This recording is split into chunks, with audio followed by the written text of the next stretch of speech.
एक महत्त्वाची आणि मोठी बातमी, प्रियंका गांधी खासदारकीची शपथ घेणार आहेत। प्रियंका गांधी सोनिया गांधींसोबत संसदेमध्ये दाखल झाल्यात। वायनाडमधून खासदार झाल्यानंतर प्रियंका गांधी पहिल्यांदाच आता संसदेमध्ये पोहोचलेल्या आहेत।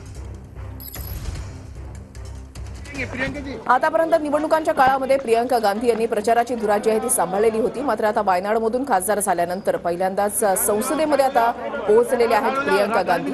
खासदारकीची शपथ आज त्यांच्याकडून घेतली जाईल।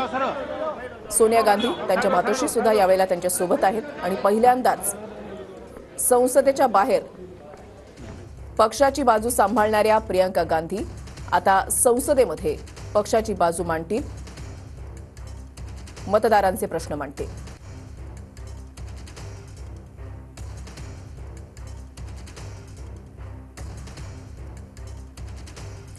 प्रियंका गांधी आज खासदारकीची शपथ घेणार आहेत आणि यावेळेला त्यांच्या